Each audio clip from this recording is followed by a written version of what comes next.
Hi friends, welcome to AFH kitchen. ఈరోజు మనం తయారు చేసుకోబోయే రెసిపీ కందిపప్పు క్యాబేజీతో తాలింపండి. దీన్ని ఎలా తయారు చేసుకోవాలో దీనికి కావాల్సిన పదార్థాలు: కందిపప్పు 1 కప్పు, ఉల్లిపాయ ముక్కలు, జీలకర్ర, ఆవాలు, అలానే మనకు క్యాబేజీ అండి, పచ్చి కరివేపాకు, కొబ్బరి పొడి అండి, కొబ్బరి, ఎండుమిర్చి, వెల్లుల్లి రెబ్బలు, ఉప్పు వేసి నేను మిక్సీ పట్టేసుకున్నానండి.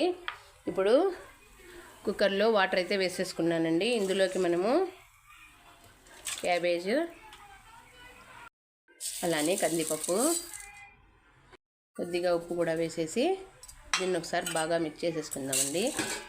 మిక్స్ చేసి ఒక 2 విజిల్స్ వచ్చే వరకు దీన్ని కుక్ చేసుకుందాం. 2 విజిల్స్ సరిపోతాయండి, మరీ ఎక్కువ వద్దు, బ్యాళ్ళు అయితే మెత్తగా అయిపోతాయి.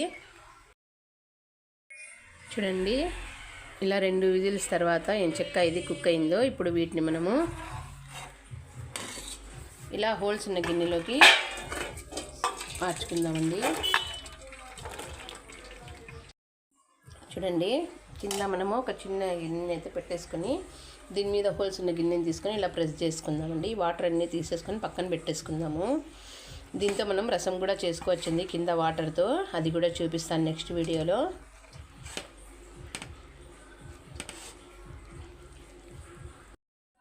చూడండి, పప్పు అయితే ఇలా పర్ఫెక్ట్గా మనకి కుక్ అయిపోయిందండి.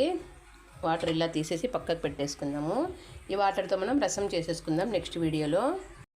కడాయి తీసేసుకున్నానండి నేను. కొద్దిగా ఆయిల్ వేసుకొని ఇందులోకి జీలకర్ర, ఆవాలు అయితే వేసేసుకున్నాను. ఇప్పుడు ఇందులోకి ఉల్లిపాయ ముక్కలు అయితే వేసేసుకుందామండి. వేసి దీన్ని ఒకసారి బాగా మిక్స్ చేసుకుందాం. అలానే కరివేపాకు కూడా వేసేసి వీటిని గోల్డెన్ బ్రౌన్ వచ్చే వరకు కుక్ చేసేసుకుందామండి. ఉప్పు వేయాల్సిన అవసరం ఉండదండి, ఎందుకంటే మనం క్యాబేజీలో ఆల్రెడీ ఉడికేటప్పుడు వేసుకున్నాము. కొబ్బరి పొడిలో కూడా ఉంటుంది కాబట్టి వేయాల్సిన అవసరం లేదు. 2 ఉల్లిపాయలు గోల్డెన్ బ్రౌన్ అయితే వచ్చేసాయండి. ఇప్పుడు ఇందులోకి క్యాబేజీ వేసేసుకుందాము.